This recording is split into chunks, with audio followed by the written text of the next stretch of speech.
Hello everyone, আমি সুমনুর Rahman. Edu German গাইডের পক্ষ থেকে সবাইকে আন্তরিক শুভেচ্ছা ও অভিনন্দন। আমি যে ভিডিওটা বানাবো সেটা হলো জার্মানি আসার পর একজন নতুন তাদের কি করণীয়? সো এই ভিডিওটা অনেক লেন্দি, যার জন্য আমি ৩ টা পার্টে ভিডিওটা করব। তার ১ম পার্টটা আজকে। সো অবশ্যই একজন ফ্রেশার বা নতুন যারা জার্মানিতে আসতেছে বা ভিসা হয়েছে, তাদের কিছু করণীয় আছে। তার মধ্যে যেটা মেইন সেটা হলো বাসা খোঁজা। খুবই একটি কঠিন এবং চ্যালেঞ্জের কাজ হলো বাসা খোঁজা। জার্মানিতে আপনি যখন বাসা খুঁজতে যাবেন, মোস্ট অফ দ্যা টাইম আপনি প্রতারণার শিকার হবেন। আপনি যেকোনো মাধ্যমে বা আপনি যদি স্ট্যাটাস দেন, জার্মানিতে আমার অনেক পরিচিত Facebook প্ল্যাটফর্ম আছে, যেখানে আপনি বাসা খুঁজতেছেন। দেখবেন যে হ্যাঁ, বাসা পাইতেছেন। কিন্তু সেটা কি? ফেক। একদম ফেক। এটা খুবই একটি ভয়ানক প্রতারণার একটা জাল। সো আপনাকে যেটা করতে হবে, সাবধানতার সহিত একটি বাসা খুঁজতে হবে। আপনি একটি বাসা খুঁজে পেলেন, কেউ বলল আপনাকে, আপনি ডিপোজিট করে দিবেন না। আপনি জার্মানিতে পরিচিত কারো মাধ্যমে চেক করে এবং বাসা সঠিক কিনা তথ্য নিয়ে আপনি ডিপোজিটটা করবেন। আপনার মোস্ট অফ দ্যা টাইম দেখবেন স্ক্যামার হওয়ার সম্ভাবনা বেশি। দেখবেন ফেসবুকে বা হোয়াটসঅ্যাপে আপনার সাথে যোগাযোগ করতেছে, তাদের পরিচয় হাইড করে।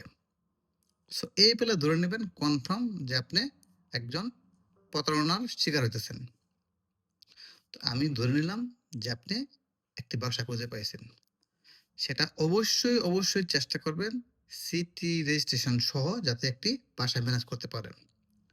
যদি না করতে পারেন, সিটি রেজিস্ট্রেশন ছাড়াও যদি ১ মাস বা ১.৫ মাস বা ২ মাসে একটা বাসা পান, আপনি নিতে পারেন। আপনি চাইলে এখানে এসে অন্য জায়গা থেকেও এই কাজটা করতে পারবেন। সো যদি না পান, একদম শেষ এটা হয়ে। কিন্তু তার আগে সর্বোচ্চ চেষ্টা করবেন সিটি রেজিস্ট্রেশন সহ একটি বাসা নির্দিষ্ট বা ফিক্সড করার। তো এই বেলা যেটা হবে, আমি ধরে নিলাম যে আপনি বাসা ম্যানেজ করতে পারছেন। এখন জার্মানিতে আসার পরেই অবশ্যই ওই বাসাতে আপনি উঠবেন এবং আগে থেকেই সবকিছু টাইম টেবিল ফিক্সড করে রাখবেন যে আপনি ওইটায় আসতেছেন, ওইটায় আপনার চাবি দরকার। প্রয়োজন হলে কারো মাধ্যমে চাবিটা রিসিভ করে রাখবেন। আপনি যার কাছ থেকে বাসাটা নিছেন তার কাছ থেকে। এখন আমি ধরে নিলাম যে আপনি বাসাটা পাইছেন, চাবিও পেয়ে গেছেন। এখন আপনার করণীয় কাজ কি? আপনি জার্মানিতে আসবেন। আসার পরে আপনি আপনার কাছের বা নিকটতম যেখানে আপনার আনমেল্ডিং বা সিটি রেজিস্ট্রেশন করা হয়, ওই অফিসে একটা ডকুমেন্ট নিয়ে যোগাযোগ করবেন। এই ডকুমেন্টটা কোথা থেকে পাবেন?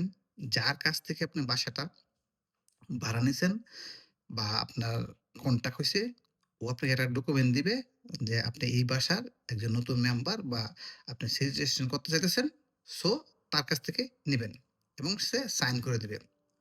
তো আপনার সাইন অবস্থায় নিয়ে গিয়ে আপনাকে অবশ্যই সিটি রেজিস্ট্রেশন করতে হবে এবং এইটা করার পরে বাসায় এসে অবশ্যই যেটা করতে হবে, পোস্ট বক্সে আপনার নাম, শেষ নাম, ধরেন আপনার নাম দেওয়া সোহানুর রাহমান। তাহলে আপনি জাস্ট লিখবেন রাহমান। আপনার পোস্ট বক্সে আপনি আপনার নামটা লিখে দিবেন। আপনি যদি পোস্ট বক্সে দেখেন যে আপনার অন্যান্য বা অন্যদের নাম কিভাবে দেওয়া আছে, সেম ভাবে আপনি জাস্ট আপনার নামটা লিখে দিবেন। এটা হলো আপনার ফার্স্ট কাজ। এখন নামের মালায় একটু জটিলতা আছে, যেটা অনেকেই খেয়াল করে না। ধরেন এই বাসায় আরো মানে বাংলাদেশি লোক আছে বা পাকিস্তানি লোক আছে বা মুসলিম লোক আছে। তো মোস্ট অফ দ্যা টাইম দেখবেন বাংলাদেশি লোকের নাম শেষ যেটা মিয়া, রাহমান, উদ্দিন। সো এখন আপনি যেরকম নামটা দিয়েছেন রাহমান, এখন আরেকজন যদি রাহমান থাকে, তাহলে আপনার চিঠি আসার বেলায় একটা প্যাচ লাগতে পারে যে কোন রাহমান যাবে। সেই বেলায় আপনাকে আপনার ফুল নামটা দিবেন। ঠিক আছে? তাহলে আর প্যাচ লাগার কোনো সম্ভাবনা নাই। সো জার্মানিতে আসার পরে এই কাজগুলা মাস্ট করতে হবে। আমি পরবর্তী স্টেপগুলা পরবর্তী ভিডিওতে আমি বলে দেব। পাশে থাকুন। লাইক, শেয়ার এবং কমেন্ট করে অন্যদেরকে জানার সুযোগ করে দিন। আসসালামু আলাইকুম ওয়া রাহমাতুল্লাহি ওয়া বারাকাতুহু।